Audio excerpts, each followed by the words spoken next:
Excellency, ladies and gentlemen, welcome to Cambodia Global Dialogue, an emission of Southeast Asia TV. Today we have the pleasure to have with us a very senior lawyer, as well a veteran of the Cambodia investment scene.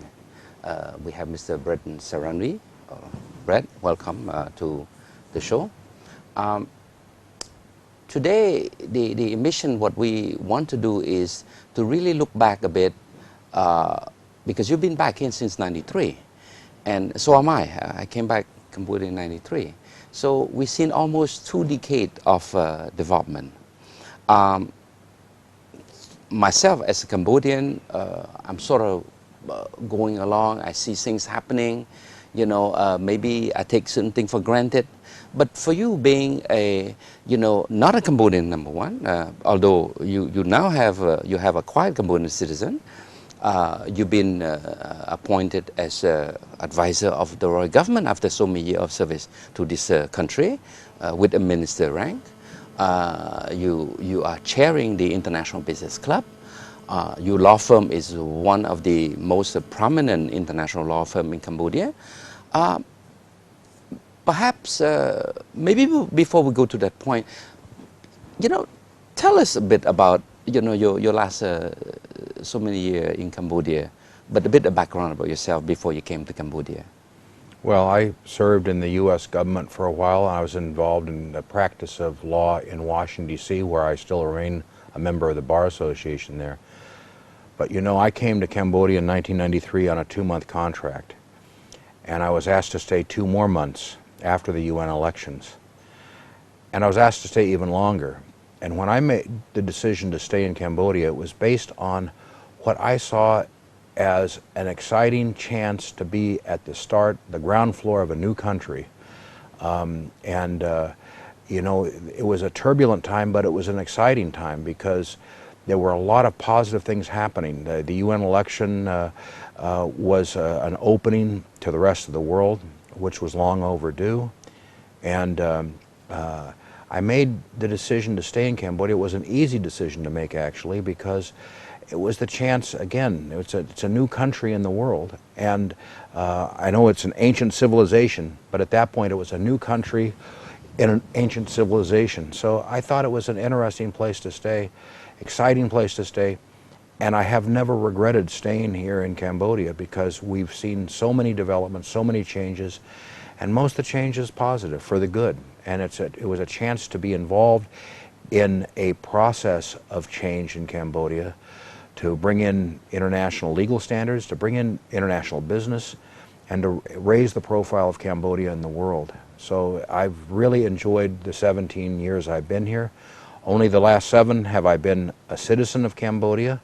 But I always felt like I was a citizen, even in the early days. One of the great things about Cambodia is the people are wonderful. It's a very welcoming environment here, and I've always been made to feel welcome in Cambodia. Well, Brett, I think our past pretty similar. I came on 3 months contract with UN, and then another 3 months, and then, we never looked back. So from 17, almost 18 years of being an active player in the Cambodia economic development, you see that the growth of Cambodia, the economic growth, that we have experienced, of course, prior to the global financial crisis, and even now after the financial crisis sort of died down a bit, we see some recovery in the various economic real sector in the country. How do you equate that in the mind investor in terms of political stability, in terms of sort of like credibility, for the country to be able to attract this investor? In order to attract foreign direct investment, you need to establish in the minds of the potential investor certain things. One is that this is a stable political environment. And I think that by now everybody can see we've had 4 national elections. We've had a multitude of local elections, commune, village, and so on. And so even with the national elections, we have international observers that come in. Every election since 1993 has been judged as being technically more fair, more free than the previous one, been run better. And so that helps establish credibility in the minds of investors. They seek the political stability, the governmental stability. This is very important. I would say one other aspect that potential investors look at is the security situation. Cambodia has an undeserved reputation for being a place that's not necessarily safe. If people will come to Cambodia, they can see for themselves. We have a bad reputation, but it's not deserved. Almost everybody, every day I'm visited by first-time potential investors in Cambodia, and they always, invariably, express to me surprise at how nice a place Cambodia is. And I say, of course, all you've got to do is come and on the ground and see for yourself. And they don't feel unsafe here. Probably the most important development in the time since you and I have been here was ending the war in the late 1990s. As long as we had an active war going on, there was no chance for stability and no chance for a positive image to the world. I would say the greatest achievement of the royal government and Samdech Techo Hun Sen was ending the war, because that as long as the war was ongoing, we couldn't get the really good investors to come. Of course, another important aspect of attracting foreign direct investment is the legal and regulatory environment. And you know, as a lawyer yourself, as a practitioner, as a former member of the royal government, current member also, that to get the laws and regulations in place are important. Now, we can say today we don't have all of the laws and regulations in place that we need. But what the potential investor can see is a track record of progress over 17 years' time since the creation of the new government in 1993. They can see year after year a succession of laws and regulations come into play. One of the most important things for the development of Cambodia, for the legal system, was accession to WTO. You had a prominent role in that, yes, and you know that story better than anybody. But that put an agenda in front of the Cambodian government, the royal government, that they could, a checklist of laws and regulations that we needed to get in place to become commercially attractive to, yes, international investors. Yes. Now, even today, we don't have all of those laws and regulations in place. But what the potential investor can see, the important thing, this is an emerging market, they know that not everything is going to be perfect. Yes. But what they can see is, year after year, the royal government getting into place the checklist, checking off all of the laws and regulations we need. So even though we don't have everything today that we need, they can see the progress. They can see the commitment of the royal government to getting all of these things in place. And so they can be sure that we will have international standard laws. Implementation is another thing, and we haven't gotten to, yes, implementation, yes, of all those laws yet. But what they can see is the commitment, yes, of the royal, yes, government to getting those things in place. That's key in their minds.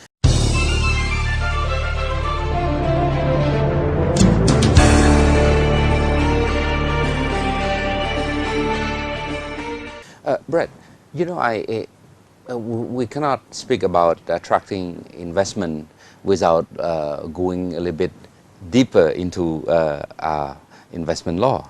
And you and I, dating back to the early 90s, were witnessing the birth of the investment law. And since there are many changes, there are many amendments to improve this investment law. Perhaps can you say something about what you see the recent change that make, you know, this investment climate a bit more attractive, a bit more friendly, you know, and you know. There are many things that potential investors can see that make this an attractive environment, particularly in contrast with other of our regional competitors. Cambodia has a burden because some of the things about Cambodia are not good for investment. We have a high operating cost. Yes. To do business here is not cheap, it's expensive, especially power, which every Cambodian knows how expensive power is, electricity. But the investment law, permits 100% foreign ownership of companies, permits transferability of funds. There's many aspects of the investment law that don't exist among our competitors in Asia. So the royal government's keen on making it more attractive to potential investors. So even though the operating costs are high and the government's working on that, we offer other incentives to come here and do business, which is critical to attract the attention. Cambodia is a small country. We have big competitors in the region. Yes. So we have to do things that make us more attractive. And the government sets about to do that. Most recently, for example, the government acted to permit foreigners to own apartments or condominiums as long as it's not on the ground floor. Some people were confused about that issue and thought that this was a change of our Constitution, a change of the law that doesn't permit foreigners to own land. It's not. The ground floor has to be Cambodian owned. The land itself has to be Cambodian owned. But in an apartment building, foreigners now can own apartments. Up to 70% of the whole Up to 70% complex, of the right? building, Yes, sure. yes.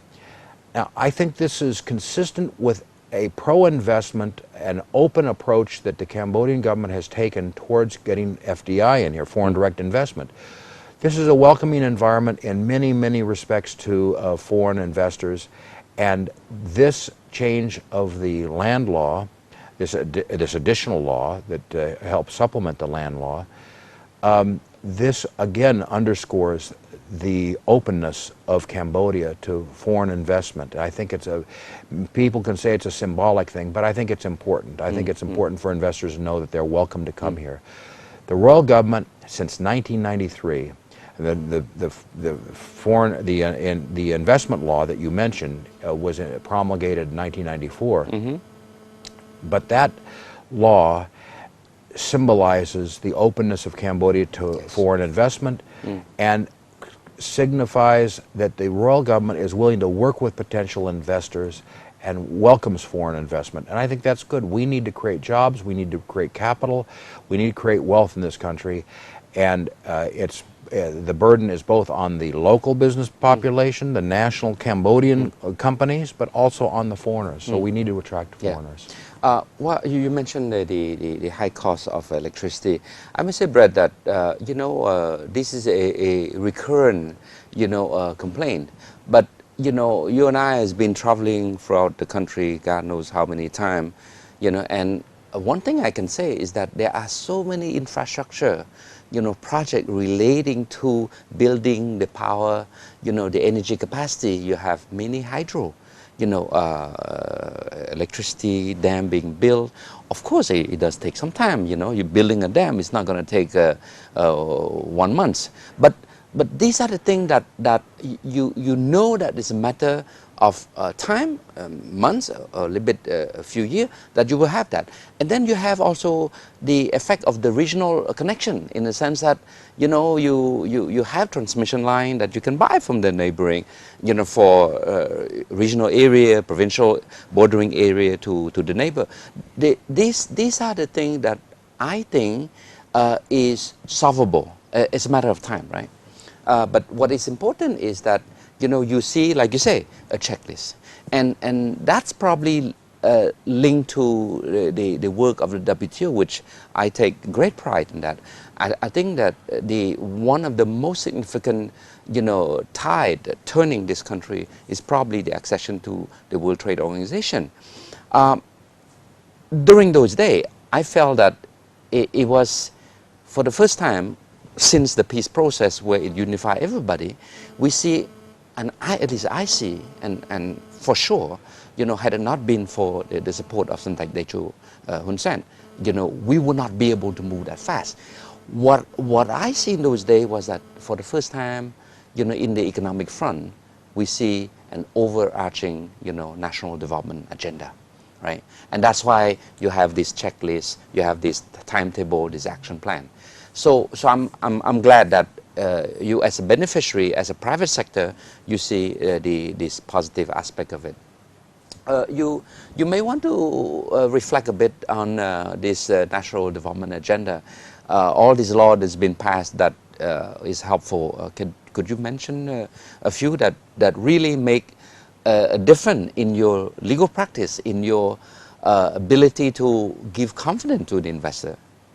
Yeah, sure. There's so many. I mean, really, Cambodia, since 1993, lacked a lot of the fundamental laws, the building blocks of a modern economy. And one by one, those are being put in place. We have a very good land law, banking law. We have, in recent years, we've had secured transactions, we've had a bankruptcy law. All of these are basic laws that any modern society has, but yet Cambodia lacked them. Even a company law, as you know, that is it's not a difficult law, but it's a fundamental law, and it took us years to get that in place. In looking toward the future, there's really great opportunities. We're right now, something that's near to you and you've been working on, is an arbitration law to provide an alternative to going to court to solve commercial disputes. That's going to be a critical, and for foreign investors, dispute resolution is a big issue. Yes. It's a huge issue. And that continues to be a problem for us to attract potential investors. So we have high hopes that the arbitration law and the creation of the National Arbitration Center will help. I've been involved in that, you've been involved in that. We need instruments like this because we need to bring in foreign investment. We have a lot of young people coming on the market every day. We've got to get the GDP, the gross national product, back up to where it was before the international financial crisis, so that we can provide jobs. There's a lot. The universities are putting a lot of young people out every year, graduating a lot of people, and we need to have job creation so that provide opportunity for those people to work and contribute to the building of the Cambodian economy and society. Contract law, I understand that it's full swing now. I mean, the Asian Development Bank and with many lawyers has been helping to put in place to push this commercial contract. You know, of course, when you have a lot of joint venture, Cambodian entrepreneur wanting to do business with a foreign businessman, they need a foundation, a framework for their contractual arrangement. And this is something that I find that it's very important to have a commercial contract law to help define the various relationship. You follow that matter? Sure. And in fact, what I always tell investors when they come here is if you have a very good contract, hopefully that precludes either arbitration or litigation later on. So you have to have the starting point for doing business in Cambodia, after you have a legal entity, of course, is having sound, well-drafted contracts. And hopefully, if the contract is good enough, you will preclude the possibility of going to court or going to an arbitration setting in case of a dispute. Whether it's a commercial contract, a sale and purchase agreement, or whether it is a joint venture agreement, something like that, you do need good contracts as a starting point.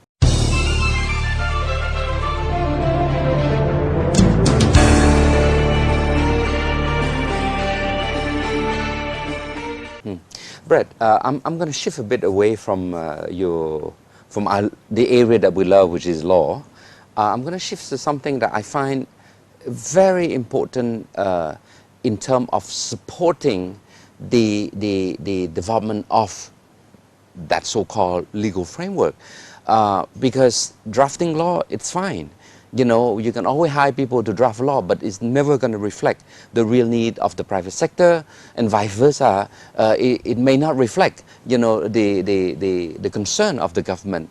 And this is something that I would want you to, you know, share a bit your perspective as the co-chair of the working group on, under this so-called government-private sector forum, which is a dialogue between the government and the private sector. And how do you see this, the evolution of this forum coming along and its contribution to the development of a sound legal framework in this country? This has been one of the reasons why I've enjoyed staying on in Cambodia, is the chance to participate in a really critical fora which the Samdech Desho Prime Minister created in 1999, which is the Government Private Sector Forum. And the original concept was that every 6 months that the Prime Minister and his cabinet would meet with the business community to discuss issues, to solve problems, and so on. In the year 2000, it was decided that under the framework of the government-private sector forum, there would be a series of working groups. Most of these working groups sectorally based, such as tourism or agriculture or banking and finance, but also the one that I co-chair with Deputy Prime Minister Kit Chon, the Working Group on Law, Tax and Good Governance, is more or less a cross-cutting working group that deals with issues that don't neatly fit into the sectoral working groups. And these working groups meet perhaps once every month or once every 2 months, again, to solve problems below the cabinet level, below the prime ministerial level. We try to solve problems. And we review, we review laws that are going to be implemented, promulgated. We give advice to the government about potential laws and the impact on the private sector. Because what we found was that most of the people in the government have never been in the private sector, so they don't understand our perspective. Yeah. On the other hand, the private sector are not government people. We don't know their idea behind the laws. Through having this mechanism, we can discuss our viewpoints, and hopefully what we can do is highlight to the government our issues, our perspective, especially about unintended consequences of laws, because sometimes the government has an objective, and the way they're going to get to that objective has other implications for the economy. Yes. So if we can, we try to help them understand there may be a different way to get to that objective. Of course, you can't always have 100% agreement. Sometimes we disagree at the front end and we disagree at the back end. That's natural. But what we have is a mechanism for dialogue and consultation, which I think is really, really critical and important. And I think this is a very attractive feature for companies to come in here, is that there is such a mechanism. Of course, any company can go to the government by itself and lobby the government for a certain thing. But what we provide is for issues that are common across a sector of the economy or the entire economy, we can have a way to flag issues for the government for their consideration. Honestly, I mentioned at the beginning of our talk here today that it was critical for the government to end the war, which was a major initiative of Samdech Techo Hun Sen.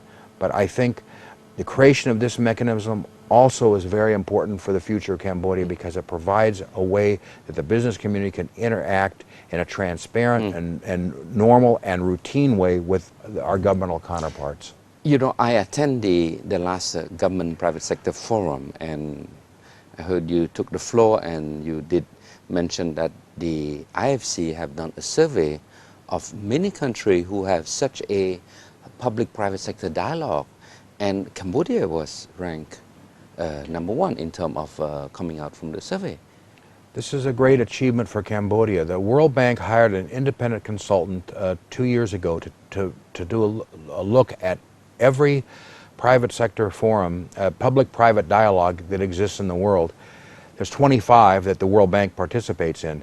And Cambodia was ranked #1, even ahead of Vietnam, which started before, their business forum started before ours did, and they've had a lot more support from the World Bank over the years, and yet we're still #1.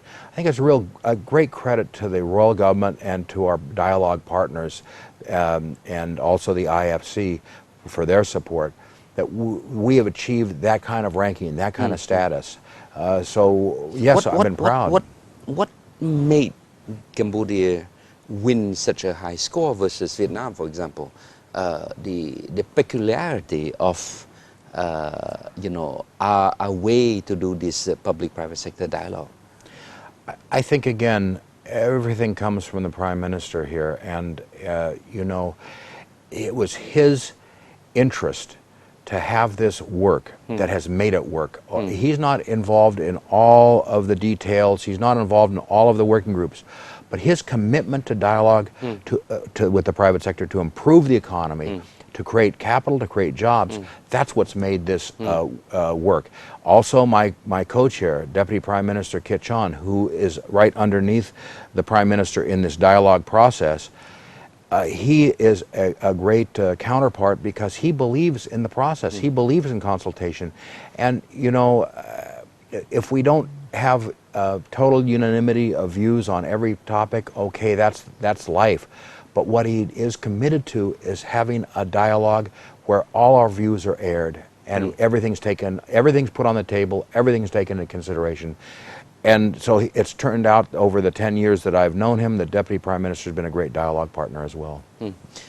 I must say that I can't concur with you more on that, because, you know, one anecdote I had among many anecdotes of the need to have public-private sector dialogue is that, you know, many government officials, they may know about the sector, the business aspect, but because they've never been inside, you know, on the day-to-day, they will not be able to appreciate the issue that arise from that particular sector.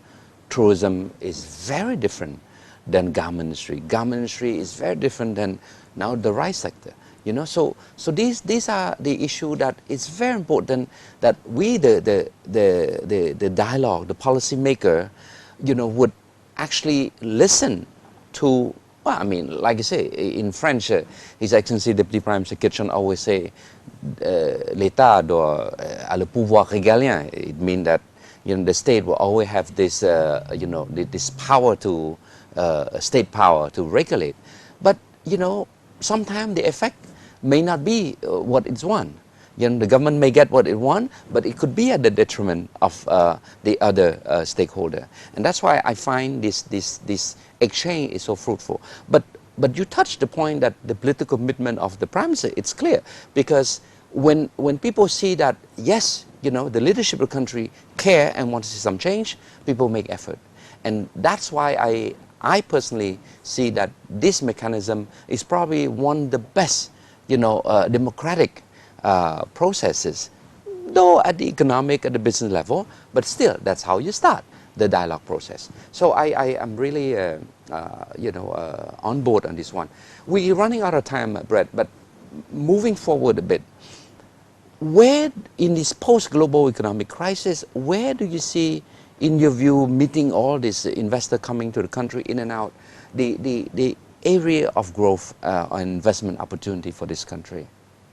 You know, when I'm asked this questions, because I speak at a lot of conferences in the region and so on about investment in Cambodia, when I'm asked this question, I say there's a world of opportunity in every sector. You mentioned infrastructure and the high cost of business. One of the other things I do here, I'm head of the AmCham, the American Chamber of Commerce, the local chapter. And I was very happy 2 days ago to see in the paper that the Crown Cork facility is expanding their operations here. Now, in spite of the fact that we have higher energy costs, and that's an important input to a manufacturing plant, they built a plant here, $30 million plant, 2.5 years ago, and now they're expanding. That's a good indication that business, you can do business and successfully in Cambodia. And I think that those kinds of examples are, despite whatever problems we have, you can come to Cambodia and invest and do well. And I think that, you know, manufacturing, we need more of that. We need more food processing because we should have a more vibrant export industry for food. We produce a lot, but a lot of it is just shipped out without being processed here in Cambodia. We need to retain value in Cambodia. That's an important aspect of the future. Tourism, we've done very well. We can do more. We need direct flights to Sihanoukville, for example, because Kampong Som, definitely, we have an attractive southern seacoast, but to get the international hotel and real estate companies to come, the resorts to build, the internationally branded ones, we need immediate access. Nobody's going to fly to Phnom Penh. Tourists aren't going to come to Phnom Penh to take a bus to Kampong Som. We need direct flights.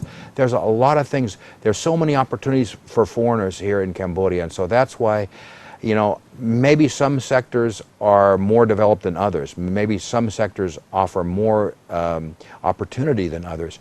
But I would say there's a world of opportunity in every sector, and when investors come and take a look around, that's what the report I keep getting. They say it's just the door is open for all kinds of investment in Cambodia.